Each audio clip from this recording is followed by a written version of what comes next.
so Tatum pops his Achilles. The Knicks are now leading that series 3-1. Steph Curry gets the first soft tissue injury of his career. Now, I don't think the Golden State Warriors were going to win a championship, okay? But, you're definitely removed from the equation.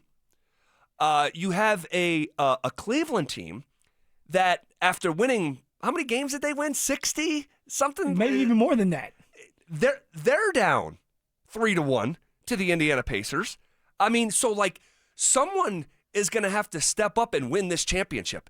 And I have been of the mind for about 7 months that this iteration of the Denver Nuggets are not winning a championship. You just can't see it. I haven't. But now I'm looking past who Denver is and looking at the rest of the competition. And I think the conversation is in play in a way that I just didn't think was possible. I didn't, and by the way, it still may not be possible, right? Denver's issues, especially the thinness of their group, the fact that they play, 5.5, 6 guys. Next time, you know what, Zach? It's amazing that they're playing as well as they are, and they're holding on. Right now, we're talking about Denver, where it's like you're going up against a very talented Thunder's team that has so much depth and shooting ability, and you have a young man that's going to win the MVP, but yet you're still right there with them.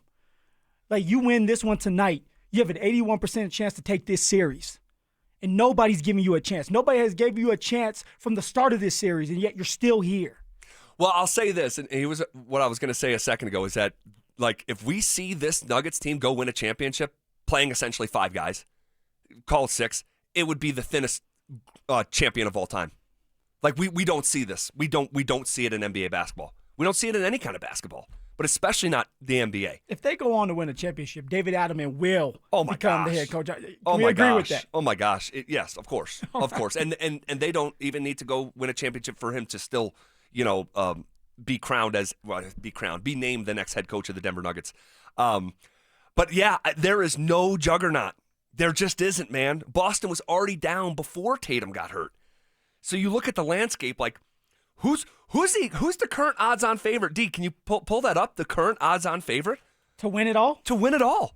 Before you pull it up, my guess is it's the Oklahoma City Thunder, and you could actually beat them. You're tied in a series with the team that's favored to do it. And if it's not Oklahoma City, I think the next most likely team would be the Minnesota Timberwolves. I was going to go with Minnesota just because they have those scars. They accumulated those scars throughout the time. That's something that the Thunder have not done just yet. Nope. Where it's could the Wolves end up finding a way to win it all? It's being set up for them, it looks like. They're already up 3-1. The matchup between the Wolves and, let's just say, the Thunder are able to get past the Nuggets. That's just going to be a defensive matchup for both teams. And it's going to come down to who has more experience on top of that, but also the depth would be even when it comes to the Wolves and Thunder. And who has played in shorter series is also a factor. And when you think about Minnesota, they took care of the Lakers in 5 games. So my guess is, so you haven't pulled up, Dante, my guess is the odds-on favorite right now to win the championship is Oklahoma City, followed by Minnesota, followed by Indiana, followed by the Knicks. New York. You were off to a hot start. Number 1 is Oklahoma City, basically 1-1, which is crazy. Wow. That speaks to the landscape. That speaks to the landscape as much as it speaks to Oklahoma City. Sorry, keep going. Minnesota Timberwolves are the second most likely at plus 500. Right. They were at plus 600 last night. Okay. Knicks are third. Knicks are third. Wow. Knicks are third, followed by the Pacers. Then the Cavs are actually still ahead of the Nuggets, which I found surprising. Wow. And then the final 2 are Boston and Golden State. Hold on, so the Cavs are down 3-1. Wait, so the Cavs are down 3-1 and have better championship odds than Denver, who's tied 2-2. 2-2. They do. Pretty significant, too, by 300. And honestly, I think that speaks to the path in the Eastern Conference as opposed to the next steps for Denver. Because first you have to beat Oklahoma City and then beat the team who beat you a year ago. So that's what I think the odds are reflecting right there. If the Nuggets are able to get past the Thunder, find a way to beat the T-Wolves who have their number. Yeah. Zach, this has to go down in history as one of the best paths to a title. It would be Jokic's greatest accomplishment. And I would just say, if they beat the Thunder, if they beat the 68-win Thunder, and one of the 8 teams in the history of NBA basketball to win 68 games, if they beat them with 5 guys, 6 on some nights. This is like the movie 300, like we talked about. Yes, it would be Jokic's greatest accomplishment. Like arguably, even more impressive. I know the championship is held in different regard, rightfully so. But in terms of like the level of expectation coming in, the path, because like, no depth. You lose your coach and general manager. No shooting. Your best shooter's has hurt. Not being good until the playoffs. Like that, this is insane. And what's so crazy about it is the Nuggets can do it. They can. Do you consider tonight a must-win if the Nuggets are going to win the series? I do, and here's why.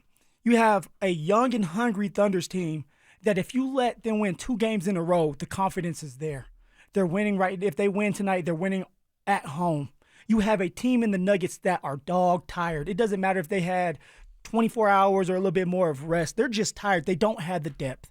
Shooting has not been something that has been good for them. Their 2 best players, like I've said before, Jamal Murray and Jokić, are not playing good. Right now, Jokić is averaging 33% from the field and 18% from the three-point line. That's not good. In the last 3 games. In the last 3 games. That's not good. And MPJ, who's a max player, Zach, is so sporadic, whereas one game you go for 21 and the next you go for 3 points. And I know you're hurt, but you need to be that 3rd or 4th best player every single night, and you're not. Like, the odds are stacked against the Nuggets to do this. And that's why it's so important to stay with it. It's like holding on for dear life. Yep. Like, you're just finding a way to win for that next round, that next game. You're finding a way to get to game 7 so that you can put more pressure. I love what you said a couple days ago, where it's like, put the pressure on the Thunder to show that, hey, we can win in crunch time moments. That's something that the Nuggets still have. They have the experience. So this is so important for the Nuggets to use their experience to find a way to hang around this game and win it at the end here. So I disagree. Okay. With the ultimate answer to your question, and there was a lot of truth in what you just said. I disagree that tonight's a must-win. I think they can lose tonight, turn around and win Game 6, and put a world of pressure on Oklahoma City for Game 7. Now, obviously, we just went over the history. The winner of tonight's game 81% of the time. So you win tonight. I mean, goodness gracious. You talk about pressure. As Oklahoma City would be coming back to Denver. Zach, we had a chance to win Game 4. Can't believe they didn't do it. We would have been up 3-1 on them going back on the road.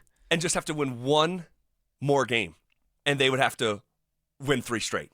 I just, if Denver loses this series, and the odds clearly say that they are likely to lose, okay, I will be looking back at Game 4 as a huge what if in recent Denver sports memory. Not saying the greatest what if of all time or anything like that, but like, you win that game on your home floor with an 8-point fourth quarter lead. Oh my gosh. This is, the dynamics around this conversation are just a galaxy different. But you don't think that they know that? And it's like, hey, this team is beatable. We have to hang around. We do have to make our shots. We're going to have to play good defense and box out and get the rebounds.